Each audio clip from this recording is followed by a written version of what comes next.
Hello, my name is Dennis Keene. I'm here today to talk about the mechanical inefficiency of an internal combustion piston engine. I've already made a video demonstrating this mechanical inefficiency. Today I'm going to try to explain this with some drawings and some narration. We'll get started. All right, so these are the drawings that I'm going to use to try to explain the mechanical inefficiency of this engine. And in my first video, I have a device where I have a weight of 520 pounds bearing down on the top of this piston, resting on the top of this piston. The crankshaft is free to turn, but when I placed the 520 pounds on top of this piston, the crankshaft did not turn. Not a great deal of pressure on top of this piston. When the gas fires and it begins to create pressure in the combustion chamber, there is not a great deal of pressure on top of this piston. The most pressure that it will be on top of that piston happens just before 10 degrees of rotation. But at this, there is some pressure on the top of this piston, more than 520 pounds, because you have the area of the piston times whatever pressure is in there. However, you got so many square inches.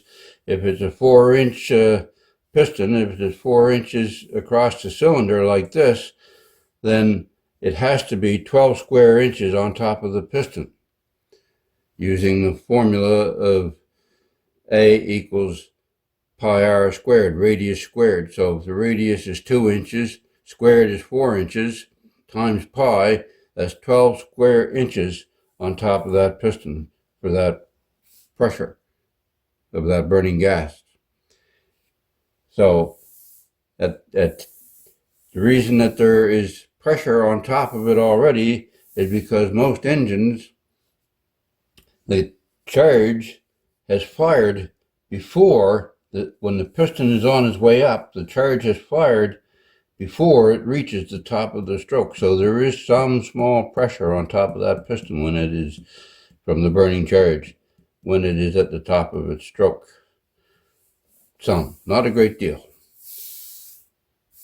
But anyway, even though the charge is burning, it has having no effect to running the motor and to run your car.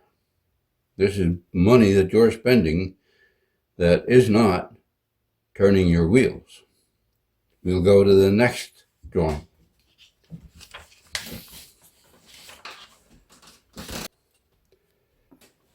Now we have had 10 degrees of rotation of the crankshaft. And you can see that this is being drawn from the front of the engine, and most engines, they turn clockwise. If you're looking at them from the front, the crankshaft is turning clockwise. You'll see that the crankshaft has rotated 10 degrees, and the piston has traveled down. There is very little deflection of the center line of this connecting rod from when it was perfectly straight up and down. And therefore, there is more turning force being generated. And by this time, the pressure on top of that piston from the burning charge has already reached its maximum by 10 degrees of revolution. This is what the engineers tell us. So even though you do not have any real mechanical ability to turn the thing, the pressure on top of this piston, because there's a cylinder head that bolts on there and all this pressure is trapped in there, and there are rings that go in here to seal this so that it actually contains the pressure and drives this thing down. At 10 degrees, this is when the pressure inside the combustion chamber is at its maximum, but the ability of the pressure to actually turn the crankshaft and drive your car is not at its maximum. That comes later. So here we have, as I say, 10 degrees of rotation. We have very little deflection, very limited travel of the piston. Now I'll put the next one on. All right, this drawing now is showing that this connecting rod is still turning. The crankshaft is still turning. The connecting rod is swinging out. So the ability of the pressure on top of that piston, the turning force being generated by the pressure on top of that piston, is growing. It is not great, but it is growing. It will continue to grow. And I'll show you with my drawings where the maximum is. So this is at 20 degrees of revolution. 30 degrees of revolution of the crankshaft. You can see that the piston is starting to move a fair amount. Because in the first 10 degrees of rotation of the crankshaft, the piston barely moves. You can barely see it. 20 a little bit more, but between 20 and 30, it has moved enough that you can see that the piston has certainly moved. But you still, even though the pressure is still quite substantial in the combustion chamber, it still does not have a great deal of ability to turn the crankshaft. The turning force is still not great. It is increasing, but it is not great. All right. Now here we have 40 degrees of revolution of the crankshaft. And you can see that the piston is traveling along at a pretty good speed now. But the maximum pressure inside the combustion chamber happened at 10 degrees, and so after 10 degrees of rotation, it is decreasing. So while the mechanical ability of that pressure to actually turn the crankshaft is increasing, the pressure on top of the piston is decreasing. This is a large part of the mechanical inefficiency of this system that is built in to an internal combustion piston engine. This is 50 degrees of revolution of the crankshaft. So this is the connecting rod center, the main journal center, and this is, you can see that it is swung out, so the center line would be here. So this is swung out a fair amount from the center line of the cylinder. It is swung out. You can see the piston has traveled. The mechanical ability of the piston to turn the crankshaft is increasing, but the pressure on top of the piston is still decreasing. We'll put the 60 degree on, and then we're getting close to its maximum ability.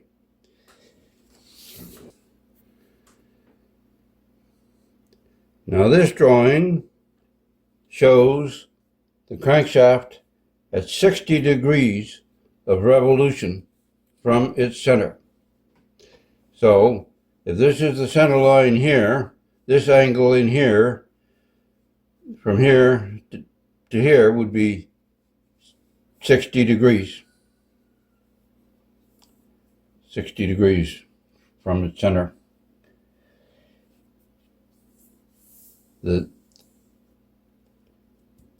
It has still not reached its maximum ability to turn the crankshaft. It is very close to its maximum ability to turn the crankshaft, but it is not quite there.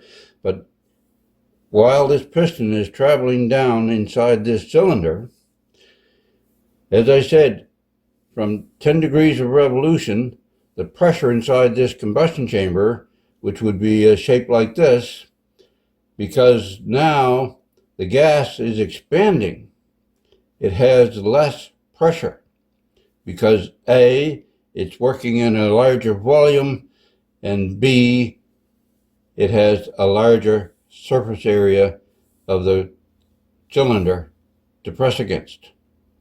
The mechanical ability is increasing, but the pressure on top of the piston is decreasing. Now we'll put the 70 degree on there. Now we have 70 degrees of revolution of the crankshaft. 70 degrees of revolution of the crankshaft. And what is starting to happen is this is just about at its maximum ability to turn the crankshaft. Again, the amount of pressure on top of that piston has decreased, but now it is at pretty well its maximum ability to turn the crankshaft. And the maximum ability is if this is the center of the main journal here, when this angle from here to your connecting rod journal to your wrist pin journal, piston pin, wrist pin, when this angle is at 90 degrees, this is when the mechanical ability of that pressure to actually turn the crankshaft is at its greatest. When this angle is at 90 degrees. And different engines, they have what they call a rod ratio. So it's the length of the connecting rod from center to center of these two bearing surfaces. From the center of the center is not all the same. So if your stroke is the same and this is not, then you will have a different point of maximum ability. It will change according to the length, the rod length ratio. Without getting a Sharpie and making some formulas, you'll just have to take my word for it. Now we have 80 degrees of rotation of the crankshaft. The combustion chamber is still increasing, of course, and it will increase until the connecting rod is at the bottom of its stroke. The amount of turning force at 70 degrees and 80 degrees is very nearly identical. But by this time, this angle is already gone beyond the 90 degrees that I was referring to.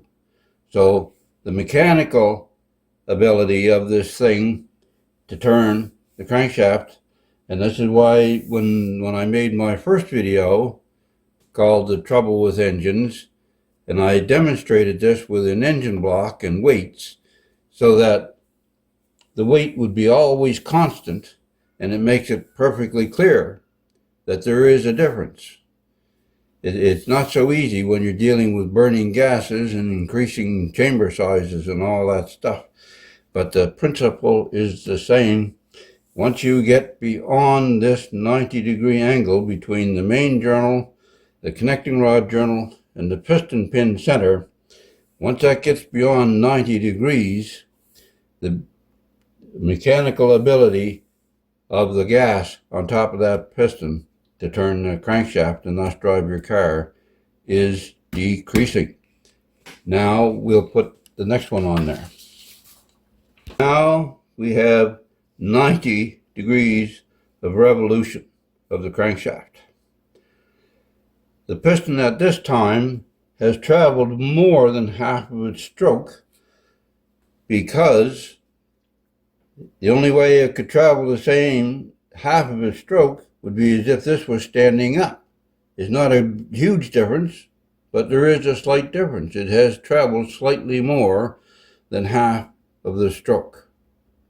Very slightly, but it has traveled. And by this time, the mechanical ability of that pressure on top of the piston, not only because the chamber is increasing and the pressure is being divided against more and more pressure on the cylinder walls, the gas charge is cooling, and it is losing its pressure. And this is your money that I'm talking about. When you start your car, or you start your lawnmower, or you start your chainsaw, it is not just heat that you're losing as far as energy and turning your money into energy. It's not just heat. Heat is not the only thing. It is this mechanical reality of this machine that is robbing you of work per dollar. Doesn't matter if it's driving a truck, a bulldozer, an excavator, a car, a motorcycle, a chainsaw, your lawnmower, it doesn't matter.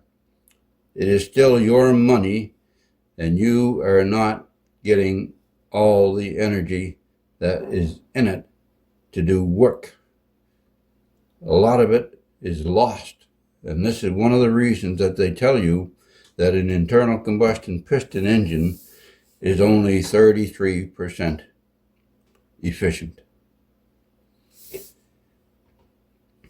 So like I said, here we are at 90 degrees. If you have your weight on top of here, it is measurably less. When your weight is constant, as in my first video, your weight is the same, but the turning force generated by that weight is decreasing. And that's all there is to it. And it's decreasing quite a bit more when you're dealing with a burning gas because of the energy being lost. When you've got weight on top of there, the weight never changes, but the mechanical ability of the weight to drive the crankshaft is decreasing. But when you're burning gases, it's substantial when you add the two of them together. And the mechanical ability continues to decrease. And I'll put some more drawings on here.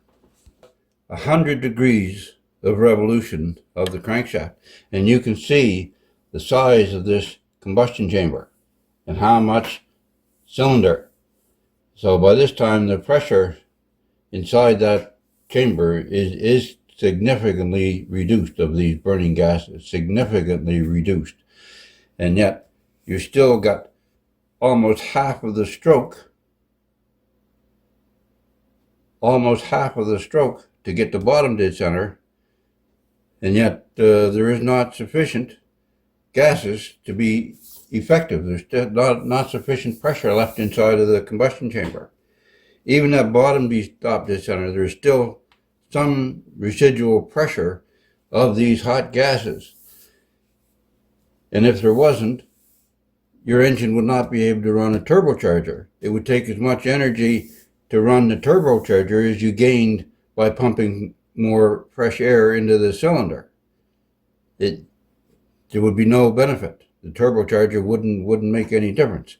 The difference is that there is still residual energy in the combustion chamber at bottom dead center. So, and you can see that we're quite a bit below, and therefore this angle here is becoming acute, and you have a considerable division of forces, and that division of forces between turning power and the thing is now trying to drive your main journal down out of the engine block, and that will increase to be the case I'll go to the 110 degrees. We have 110 degrees of revolution. So this is about the point of maximum ability for the gas inside that combustion chamber to actually turn the wheels. That it is pretty well over. The amount of gas, the amount of pressure inside that cylinder to actually turn the wheels at 110 degrees is just about, is not non-existent, but it is not truly relevant. And here you can see the angle becoming more and more acute.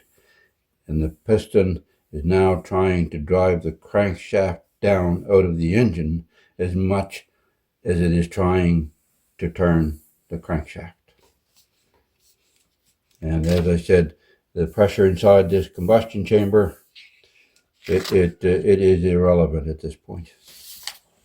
120 degrees of revolution, and you can see that the piston is a long ways down that cylinder. Now,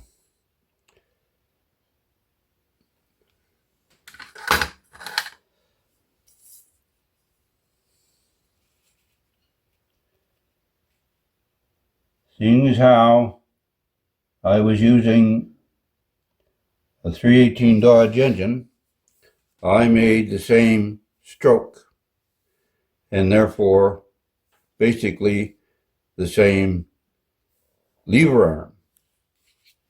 So if your stroke is, say, 3 and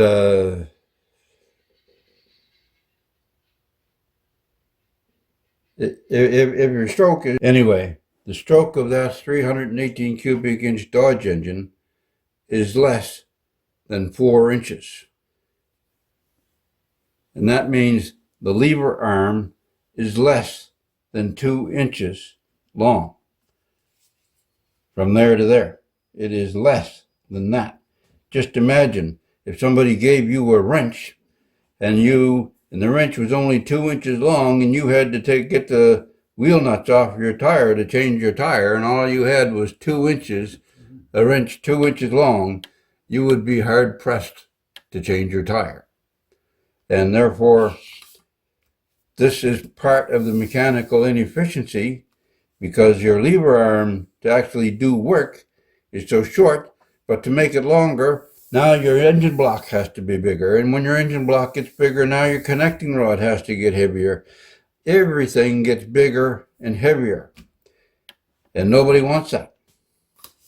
So the engineers have done their best. Now we have 130 degrees of rotation of this crankshaft.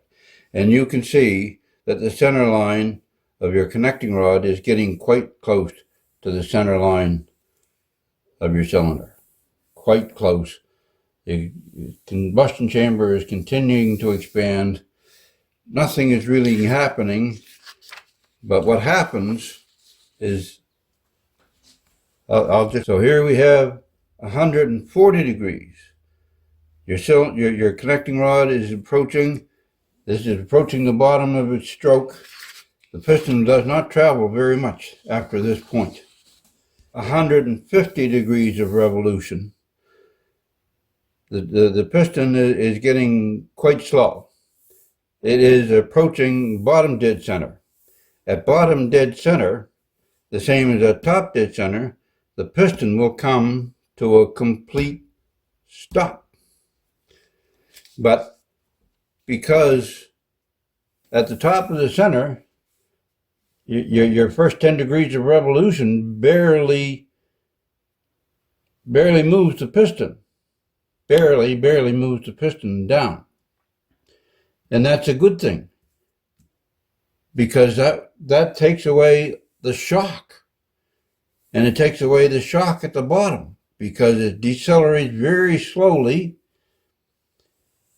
at the bottom. And all these things, they take away shock from the system. So really, it's a wonderful machine. 160 degrees of revolution, And we're very nearly at the bottom of its stroke. And this connecting rod does not have to travel very far for its center to get in line with the center of your connecting rod and the center line of your cylinder. Not very far now. Now this one is at 170 degrees. It's very nearly at bottom dead center. I didn't make the last one at 180 degrees. I should have. But I drew these on different paper, and I didn't have any more. These here are copies. But at 170 degrees, there's absolutely no energy left in there to turn the crankshaft, and no mechanical ability, because all the force now is, it wouldn't matter how much force was in there, you're at the bottom of the stroke. You do not want any great amount of force in there because of the shock. Supposing for some reason you had your engine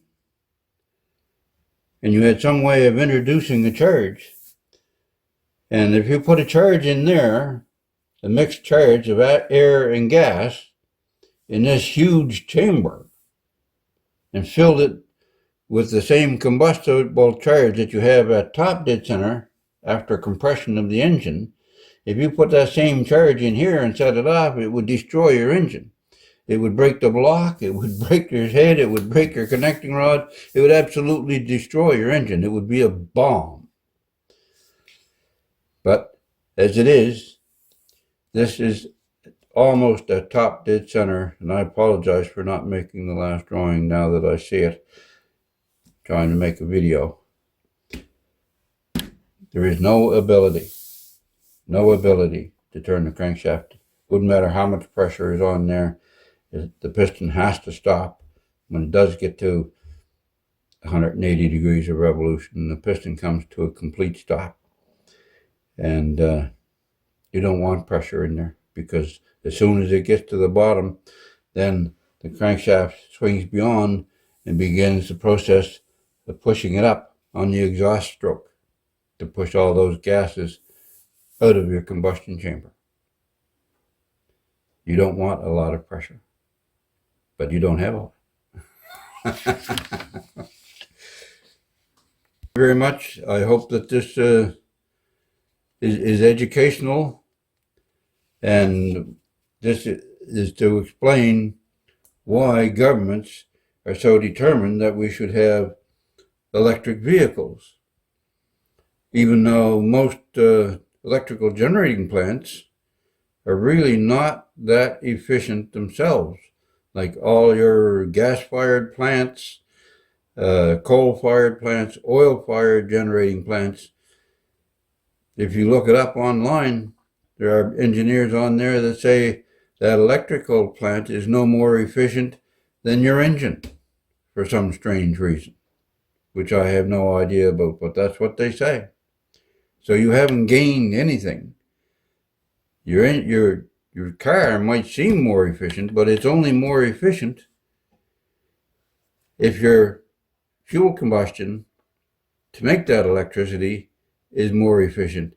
If it was 90%, then you'd have a huge difference. But when it's only 33.5%, the same as this engine, there's no point. And now you're burning dirty fuel, where this engine burns clean fuel. Very clean. Very clean. And thank you very much. Now, as I said, my name is Dennis Keene, and the name of this video is The Trouble with Engines, Part 2. The Trouble with Engines, Dennis Keene, Part 2. And thank you very much for your time. Thank you.